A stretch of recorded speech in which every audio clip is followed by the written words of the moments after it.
24 గంటల్లో మీ అకౌంట్లో డబ్బులు వేసిన ఘనత ఎన్డీఏ ప్రభుత్వాన్ని చెప్పి కూడా నేను మీకు తెలియజేస్తున్నా. ఇంకొక పక్కన ప్రకృతి విపత్తులు వచ్చినప్పుడు వివిధ పంటలకి ఇన్పుట్ సబ్సిడీ ఇచ్చాం. దగ్గర మీరు చూస్తే 310 కోట్ల రూపాయలు నష్టపరిహారం ఇచ్చాం. గిట్టుబాటు ధర కోసం 500 కోట్ల రూపాయలతో ధరల స్థిరీకరణ నిధి పెడితే ఈరోజు ఇక్కడే మామిడి తోటలో ఉన్నాం. మామిడి పంటకు కూడా గిట్టుబాటు ధర రాలేదు. రైతు చాలా ఇబ్బంది పడ్డాడు. పక్కన తమిళనాడులో, కర్ణాటకలో గిట్టుబాటు ధర కాదు కదా, ₹1 ఇవ్వకపోతే కాదు మనకు బాధ్యత ఉందని ప్రతి ఒక్క కేజీకి ₹4 చొప్పున రైతుకు గిట్టుబాటు ఇచ్చిన ఏకైక ప్రభుత్వం ఎన్డీఏ ప్రభుత్వం. పొగాకు దెబ్బతింటే 200 కోట్ల రూపాయలు ఖర్చు పెట్టి పొగాకు కొనుగోలు చేశాం. ఉల్లిపాయలు రేటు పడిపోతే 1 ఎకరాకి పూర్తిగా నష్టపోతే 1 హెక్టార్కి 50,000 రూపాయలు ఆర్థిక సహాయం చేశాం. టమోటా దెబ్బతింటే ఆదుకున్నాం. కోకో వంటి పంటలు ఓసారి దెబ్బతింటే దానికి కూడా మద్దతు ధర ఇచ్చి ఆదుకున్నాం.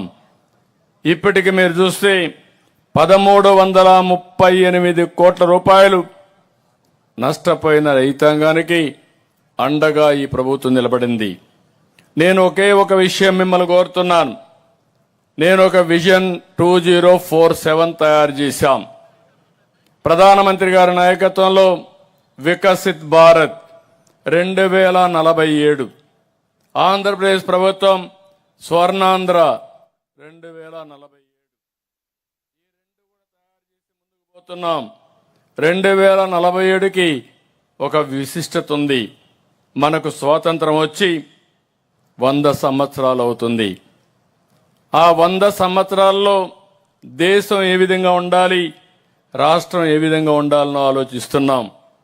అందులో కూడా మీరు ఒకసారి చూస్తే అగ్రికల్చర్కి, వ్యవసాయానికి పెద్దపీట వేస్తున్నాం.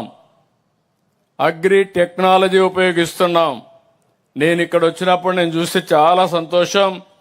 ఈ మామిడి చెట్లలో కూడా మామిడి కాయలకి కవర్లు పెట్టి ఆధునికతతో ముందుకు పోతున్నారంటే చూసినప్పుడు నాకు చాలా సంతోషం కలిగింది.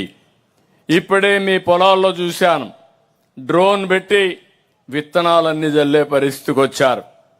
పక్కనే వెళ్ళాను, వెళ్తే డ్రిప్ పెట్టి ఈ యొక్క వంగ గాని వంకాయలు గాని ఆ తోటలన్నీ వేసే పరిస్థితికి వచ్చారు.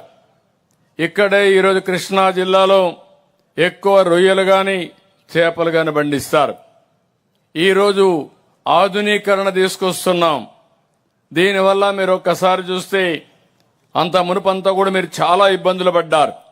మామూలు ఇబ్బందులు కాదు, రైతాంగం చాలా ఇబ్బందులు పడితే అంత మునుపు కరెంటు రాయితీ ఇస్తామని మోసం చేస్తే ఈరోజు ఈ ప్రభుత్వానికి ఎన్ని కష్టాలున్నా ప్రతి ఒక్కరికి యూనిట్ ₹1.50 తగ్గించి 810 కోట్ల రూపాయలు ఒక్క అక్వాకల్చర్లో రాయితీ ఇచ్చామంటే అది ఈ ప్రభుత్వానికి అక్వాకల్చర్ పైన ఉండే అభిమానం అని చెప్పి మరొక్కసారి విజ్ఞప్తి చేస్తున్నాను. నేను ఒకటే ఆలోచిస్తున్నాను, ఈరోజు రాష్ట్ర రైతాంగాన్ని మనం ముందుకు తీసుకుపోవడానికి 25,187 మంది రైతులకు వ్యవసాయ పనిముట్లకు ఇది ఇచ్చాం. డిజిటల్ క్రాప్ సర్వే చేపిస్తున్నాం. మన మిత్ర సేవలు పెట్టాం. ఇంకొక పక్క ఈరోజు మనం ఇది అవుతానే నేను పంచసూత్రాలు తీసుకొచ్చాను. ఏదైతే రైతన్న మీకోసం కార్యక్రమంలో నేను చాలా స్పష్టంగా నీటి భద్రత, నీరుంటేనే పంట వేయగలుగుతాం, నీరు లేకపోతే ఏమీ చేయలేం. అందుకే ఈరోజు మీరు ఆలోచిస్తే నీటి భద్రత ద్వారా ముందుకు పోయాం.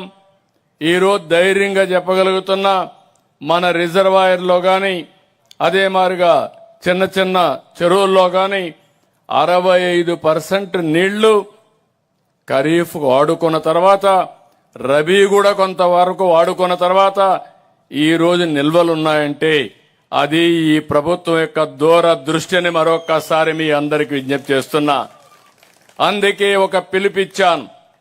రాబోయే సంవత్సరం మే 15కే నారుమళ్లు వేసుకోవాలి.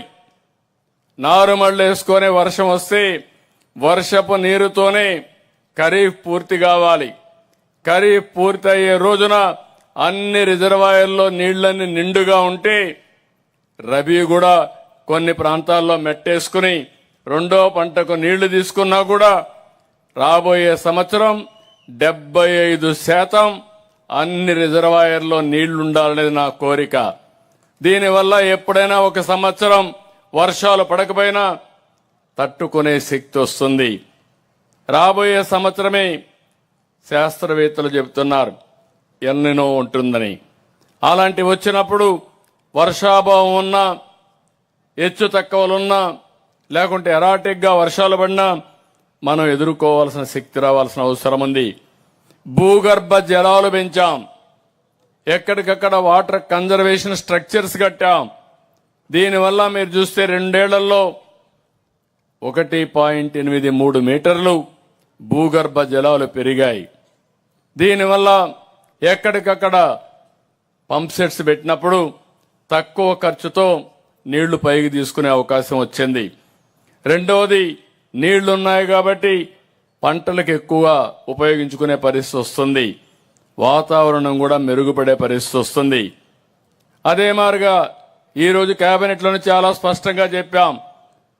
అన్ని ప్రాంతాల్లో కాలవల్లో పూడికి తీయడం, ఇంకొక పక్క ఎక్కడికక్కడ డ్రైనేజీలన్నీ కూడా పూర్తిగా ఎక్కడికక్కడ ఇవన్నీ డ్రైనేజెస్ అన్ని క్లీన్ చేయమన్నాం. దీనివల్ల రాబోయే రోజుల్లో ఒకవేళ ఎక్కువ వర్షం పడినా ఏ పంట కూడా ముంపుకు గురి కావడానికి వీలు లేదు. అదే సమయంలో చివరి భూములు కూడా నీళ్లు ఇచ్చే బాధ్యత తీసుకోవాలి. సాగునీటి సంఘాలు పెట్టాం, ఎన్నికలు పెట్టాం, ఎంపిక చేశాం. సాగునీటి సంఘాలకు ఇంకొక బాధ్యత కూడా చెప్పాను. కాలువలు చూడడమే కాదు, మీ ప్రాంతంలో నీటి భద్రత ఇచ్చే బాధ్యత ఈ సాగునీటి సంఘాలదని మరొకసారి మీ అందరికి విజ్ఞప్తి చేస్తున్నాను. మనుషులు తాగడానికి నీళ్లు గాని, వ్యవసాయానికి నీళ్లు గాని, పరిశ్రమకు నీళ్లు గాని ఇచ్చే బాధ్యత వీళ్ళు తీసుకోవాల్సిన అవసరం ఉంది. అదేవిధంగా ఎక్కడికక్కడ భూగర్భ జలాలు పెంచాలి. చివరి భూములకు నీళ్లు ఇవ్వాలి. ఎక్కడన్నా మైన్ ఇరిగేషన్ ట్యాంకులుంటే ఆ ట్యాంకులకు నీళ్లు రాకపోతే పైనుండే కాలువలు గాని, పైనుంచి వచ్చే నీళ్లు సక్రమంగా రావడానికి చర్యలు తీసుకోవాల్సిన అవసరం ఉంది. నేను ప్రధానంగా మళ్లీ విజ్ఞప్తి చేస్తున్నాను. ఎన్నో సంవత్సరాలుగా నీటి భద్రత కోసం ముందుకు పోతున్నాం. ఈ రోజు మీ అందరికీ హామీ ఇస్తున్నాను. ఆ రోజు పోలవరం ప్రాజెక్ట్ ని ప్రతి